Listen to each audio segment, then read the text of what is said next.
The desert had a way of stripping secrets bare. By late afternoon, the sun hung low and merciless, flattening the land into bands of gold and rust. Silence ruled out here, no birds, no wind worth naming. Just heat, dust, and the creak of leather as Ethan Cole guided his horse along a dry wash he hadn't planned on crossing. He was thinking about fences. About how one post near the south ridge kept leaning no matter how deep he buried it. About nothing important. Then his horse stopped. Ethan frowned and pulled gently at the reins. "Come on, girl." The horse didn't move. Its ears flicked forward, then flattened. That's when he heard it. A sound so faint he almost mistook it for wind.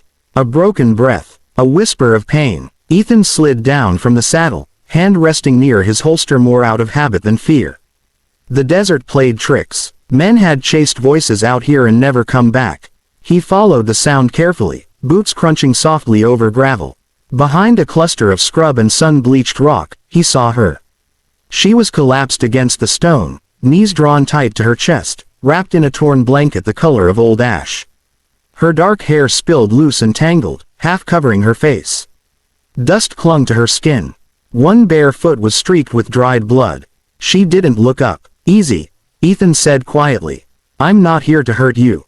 Her shoulders jerked at the sound of his voice. She pulled the blanket tighter, fingers shaking as if the fabric were the only thing holding her together. "Please," she whispered. The word barely made it past her lips. Ethan took one careful step closer. "I've got water," he said. "You look like you need it." "No." Her answer came fast. Too fast. "Don't come closer." He stopped. The desert sun caught the curve of her cheek, revealing bruises yellowed with age and fresher ones still dark beneath the skin. She was young. Mid-20s maybe, but exhaustion had etched lines where they didn't belong. Ethan swallowed. "All right," he said. "I'll stay right here." He slowly lowered himself onto a rock several feet away, making sure his hands stayed visible. Years on the frontier had taught him one truth above all others: fear listened before trust ever did. Minutes passed. The woman's breathing came in shallow pulls, like each breath hurt to take. Her hands were raw, palms cracked and swollen. Whoever she was, she hadn't just wandered out here by mistake. "You can leave," she said at last. "Before they come back." Ethan's jaw tightened. "Who?" Her fingers clenched. She didn't answer. The silence stretched again, thick and uneasy. Finally, Ethan unslung his canteen and set it on the ground, then nudged it toward her with the toe of his boot. "I'm heading back to my ranch," he said. "It's about an hour east. You can have the water whether you come or not." Her eyes flicked to the canteen. Just for a second. Dark, alert, and afraid. She crawled forward slowly, never lifting her gaze from the ground, and snatched the canteen like it might vanish. She drank in desperate gulps, water spilling down her chin, then froze as if ashamed of her hunger. "I'm Ethan," he offered. "What's your name?" She shook her head. "I don't need your name," he said gently. "Just need to know if you can walk." Another shake of the head. Smaller this time. Ethan studied her carefully now, not staring, but taking in the signs. The way she leaned away from him. The way her shoulders hunched like she was trying to disappear into herself. Then he noticed the marks. Not fresh wounds, older ones. Faded scars along her wrists. A dark bruise just visible above the edge of the blanket, near her collarbone. Something ugly settled in his chest. "I've got a horse," he said. "You can ride behind me." Her head snapped up. "No." The word came sharp, edged, with panic. "Don't look at me," she begged suddenly, voice cracking. "Please, don't look at me." Ethan felt the plea like a blow. "I'm sorry," he said at once, turning his head away, staring out across the empty flats. "I won't." She let out a shaky breath, as if she'd been holding it for days. For a long moment, neither of them spoke. Then, very softly, she said, "If you look, you won't help me." That stopped him. Ethan turned his head just enough to see her reflection in a shard of stone, her eyes wet, her face twisted with something deeper than fear. "Why?" he asked. Her voice dropped to almost nothing. "Because once you see, you'll know what they did." The desert seemed to close in around them. Ethan stood slowly, keeping his back to her. He took off his coat and held it out behind him, not turning. "Put this on," he said. "It's clean." She hesitated, then reached for it with trembling hands. I'm not asking questions, Ethan continued. Not now, not ever, if you don't want. But I'm not leaving you here.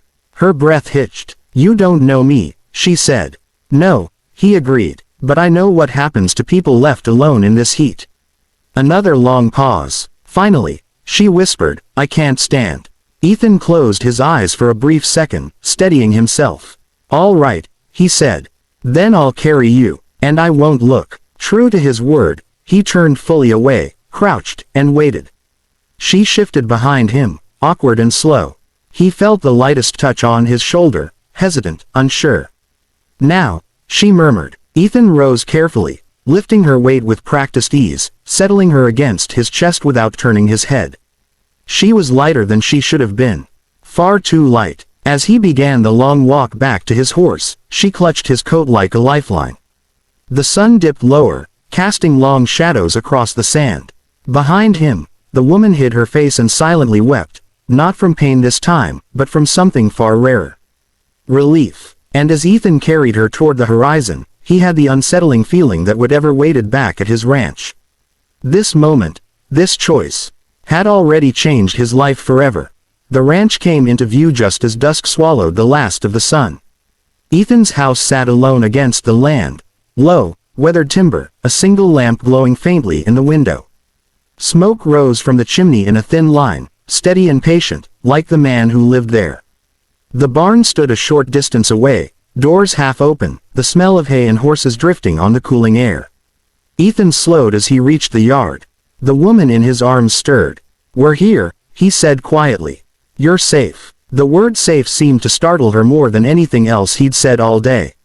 She didn't answer, but her grip tightened in his coat, fingers digging in as if the fear of letting go outweighed the fear of staying. Ethan carried her inside without another word. The cabin was simple. Table, 2 chairs, a cast iron stove, a narrow bed pushed against the far wall. Nothing fancy, nothing threatening. He set her down gently on the bed, then stepped back at once, turning toward the stove. I'll keep my back turned, he said. You tell me if you need anything. She nodded, barely. Ethan poured water into a kettle with hands steadier than he felt. His heart was pounding, not from exertion, but from the quiet realization settling into his bones. Whatever she'd been running from hadn't ended when he found her. The kettle hissed as it warmed. Behind him, fabric rustled softly. A long pause followed, then a small, shaky breath. You can turn around now, she said. Ethan did, but slowly, giving her time to brace herself. She sat perched at the edge of the bed, wrapped in his coat, sleeves hanging past her hands. Her hair was still loose, but she'd pushed it back. From her face, in the lamplight, the bruises were clearer now, some old, some newer. Not from one accident, from many. She watched him closely, like someone expecting a blow that never came. Ethan kept his distance. I'm going to make you some broth, he said. And I've got bandages. Nothing else happens unless you say so. Her eyes flickered with something like disbelief. Why? She asked. He paused, ladle hovering over the pot. Because, he said carefully, you asked me not to look at you. And I reckon you've had enough people ignoring what you asked. That did it. Her shoulders folded inward as if a cord had been cut. She brought one hand to her mouth, eyes filling despite her effort to stay composed. I didn't think you'd listen, she whispered. Ethan set the ladle down quietly. I'm listening now. They ate in near silence. She sipped the broth slowly, like her body wasn't sure it was allowed to be fed. When she finished, she surprised him by asking for more. That small request felt like a victory neither of them acknowledged out loud. Afterward, Ethan laid clean cloth and salve on the table. If it's all right, he said, I can tend to your foot. Or I can leave it here and step outside. She hesitated, then nodded. All right, but, not my hands. He didn't ask why, he just agreed. Kneeling several feet away, he worked carefully, never touching more than necessary. The cut wasn't fresh, but it was angry, infected if left alone much longer. You're lucky, he murmured. Another day out there. She gave a weak, humorless smile. Luck hasn't followed me much. When he finished, he stood and backed away again, washing his hands at the basin. You can sleep here, he said. I'll take the chair. Her eyes darted to the door. They'll come, she said suddenly. Ethan stilled. Who will? She swallowed hard. The men who own me. The word hit the room like a gunshot. Ethan kept his face calm, but his jaw tightened so hard it ached. You weren't owned, he said quietly. You were trapped. She shook her head. It's the same thing. For the first time, she told him her name. Clara. Ethan repeated it once, like a promise. Clara, he said, no one owns you here. She looked at him, really looked this time. Measuring, testing. The silence stretched until the fire cracked softly. They said no one would believe me, she said. That if I ran, I'd crawl back. Or die. You didn't, Ethan replied. She exhaled, shaky and uneven. I almost did. Night deepened outside. Coyotes called in the distance, their voices sharp and lonely. Clara flinched at the sound, pulling the coat tighter around herself. Ethan moved. Not toward her, but to the window, drawing the curtain. They won't see the light, he said. And if anyone comes up that road, I'll know. He sat in the chair then, facing the door, back straight, hands resting on his knees like a man standing watch. Minutes passed, then an hour. Clara's breathing finally slowed. Just when Ethan thought she'd fallen asleep, she spoke again. They made me stand in front of mirrors, she said, voice barely above a whisper. So I wouldn't forget what I was. Ethan felt something cold and furious coil in his chest. You're not what they said, he answered evenly. You're what you chose today. You ran. She was quiet for a long time. Then, what will you do with me? The question carried generations of fear. Ethan didn't answer right away. He chose his words with care. I won't do anything with you, he said. You'll decide what comes next. I'll help if you want me to. Her eyes glistened in the lamplight. No one's ever said that. Well, he replied gently, first time for everything. Sleep finally claimed her near dawn. When Ethan saw her shoulders relax fully, he allowed himself to breathe for the first time that night. He stayed awake until morning. When sunlight crept through the window, Clara stirred, and froze. For a split second, terror flashed across her face. Then she remembered. You stayed, she said. Yes. You didn't leave. No. She sat up slowly, testing her body like a wounded animal.